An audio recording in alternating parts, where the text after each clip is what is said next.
Il y a eu des morts hein, à la place de l'obélisque à cause de ça, du troisième mandat de Wade. Et il a fait mourir des gens de Barthélémy Dias là-bas. Avec des gens qui savaient que Wade avait droit à un troisième mandat solo et qu'on fait mourir des manifestants en 2011.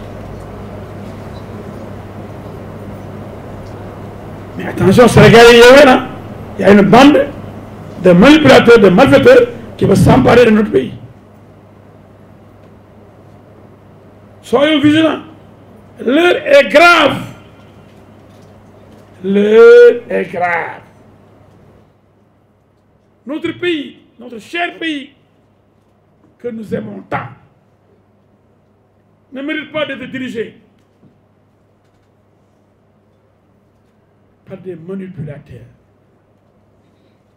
des vendeurs d'illusions, des criminels, des terroristes, des rebelles. Yéen Sénégal yéen lay waxal surtout samay gone samay doom samay jarbaat macha allah am nay doom ëllëg yàlla na yéex dañuy dem bàyyi leen fii dañ fi bëgg a bàyyi lu dal suñu xel ëllëg ndax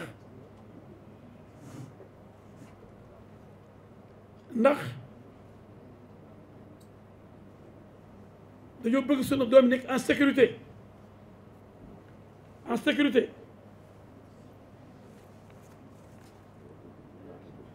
on n'acceptera pas que ces gens-là nous dirigent. Maintenant, le parrainage. Vous savez que moi, je suis contre le troisième mandat. J'étais le seul à le dire, avant que ces usurpateurs-là qui avaient dit que Macky avait droit à un troisième mandat, révèle pour dire, vous pouvez histoire, vous pouvez dire, le troisième mandat. Macky a droit à un troisième mandat. Ils ne sont pas sérieux. Ils disent que Macky a droit à un troisième mandat.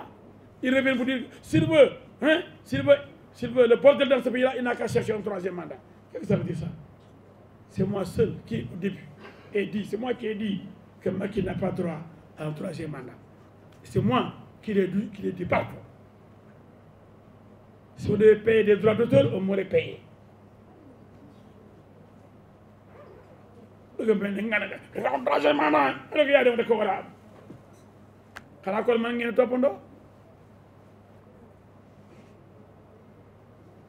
Macky, c'est mon ami, je suis le Benno Bokk Yaakaar.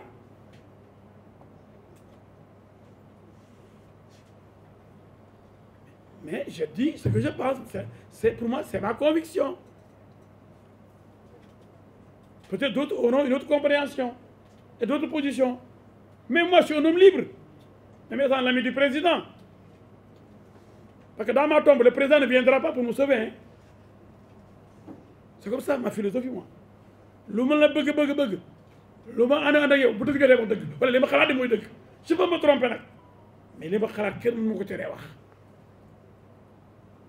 loolu mooy nit dama ànd ak nit tax ma nekk ab yambar boo xam ne aw ma xalaat waruma wax dara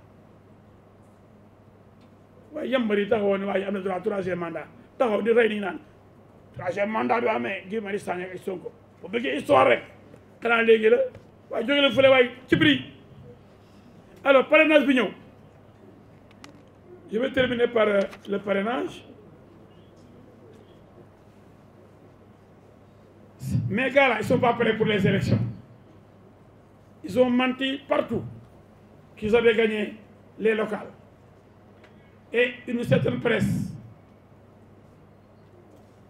a été manipulée pour prendre les mêmes termes. La débâcle de Benno, la victoire de Yewwi. Vu quelle victoire? Et élection, ils compter les suffrages. Ils compter le nombre de mairies, le nombre de collectivités territoriales. Macky Sall a 80%. Près que 500 communes sur 500 et poussière. Et ils disent qu'ils ont 81 communes sur 550 et quelques communes. 500 combien? 560 553. Ils n'ont que 81 communes. C'est que l'association des maires bizarres. des maires ligotés, des maires prépositionnés pour la rébellion, pour se battre là-bas, pour être enrôlés par les troupes de Sonko. 81 maires sur 553 maires. Ils veulent créer l'association des maires du Sénégal. C'est pas vrai. L'association des maires de Sonko, AMS bis. L'association des maires du Sénégal, AMS, qui a été dirigée par Aliou Sall, qui est maintenant dirigée par un autre. Il crée une autre association des maires de Sonko. Parce que l'homme aime la division. Alors que les maires, ce ne sont pas des maires des partis. Ce sont des maires des communes. Les maires de villes. Et pas les maires de PASTEF ou de PTP ou de PDS. Dès que vous êtes élu député ou maire, vous êtes député du Sénégal ou maire de Kaolack ou maire de Dakar. Vous n'êtes pas maire d'un parti ou d'une coalition. Il dit que Sonko, il est nul. Pour lui, le maire, il est maire de Yewwi. Il dit nous avons 81 maires. Ils n'ont pas 81 maires. C'est le Sénégal qui a 81 maires, mais avec des couleurs distinctes. Les maires n'appartiennent pas au parti politique. Il ne le sait même pas. Parce que Sonko, nulard là. Sonko, khadjale règlement. Mais Barthélémy Dias a dit qu'il tendait la main, qu'il voulait coopérer et collaborer avec le président. Bamba Fall l'a dit. Même Sonko l'a dit à Ziguinchor, qui demande l'aide de l'État. Parce que la mairie est un démembrement de l'État. Si l'État n'intervient pas, les communes n'ont pas de moyens pour vivre, même pour survivre. Mais Sonko, comme lui, c'est un malade. Comment les appeler les malades, la suicidaire, là, qui veulent toujours se suicider? C'est un suicidaire. Mais les hommes lâches n'osent pas mourir seuls. Sonko ne veut pas mourir seul, il va mourir avec d'autres maires. C'est-à-dire il va sacrifier 81 mairies, 81 communes qui vont faire la guerre à l'État central. Barthélémy Dias est plus intelligent que Sonko. Il dit qu'il faut travailler avec l'État pour développer la capitale du Sénégal. C'est ça au moins une position honnête, une position intelligente. Mais ils s'en fichent éperdument. Sonko, le rebelle, n'aime pas le Sénégal, veut la division du Sénégal. Mais pour les parrainages, ils l'ont accepté d'ailleurs. En 2019. En 2019, Sonko a accepté le parrainage et a déposé au Conseil constitutionnel le nombre de parrainages requis par la loi. Khalifa Ababacar Sall avait déposé le nombre requis. Karim Wade avait déposé le nombre requis pour le parrainage. Mais Khalifa et Karim ont été recalés pour des questions d'inéligibilité. Et l'homme des plus forts comme El Hadji Diouf, il faut reconnaître sa force. J'étais à l'Assemblée seul. El Hadji Diouf n'a personne. Mais quand on allait à l'Assemblée, quand on a été représenté dans tous les départements pour déposer une liste, pour avoir les plus forts, j'étais seul donc. Et j'ai eu le nombre de voix pour avoir un député à l'Assemblée. Oui, ce sont les dieux, les anges ou les diables qui m'ont amené à l'Assemblée. Et là, et j'ai osé, en tant que membre de Benno Bokk Yakaar, aller seul aux élections législatives et avoir les plus forts. En tant que membre de Benno. Liste parallèle. Jambar. Sonko va à l'Assemblée avec les plus forts. Et il faut et j'ai vu des journalistes PSG qui disent à Doudou Wade, mais le PASTEF aujourd'hui est le deuxième parti du Sénégal. Ah bon? Le PASTEF n'a que les plus forts.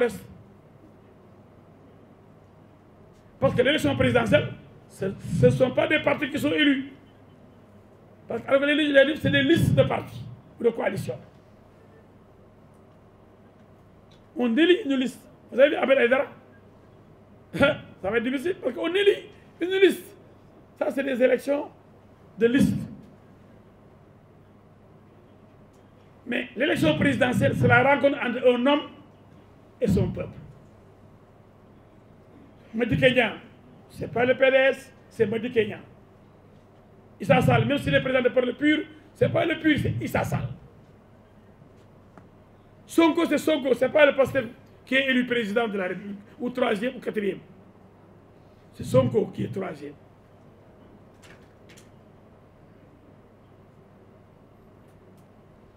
On nous tympanise, on dit, oui, maintenant le deuxième parti du Sénégal, c'est le Pastef. Comment ça? Un parti. Sonko peut être troisième. Mais le Pastef n'est pas troisième. Et troisième, pourquoi? Parce que les prix forest là sont toujours là. Sonko n'a pas dépassé les prix forest.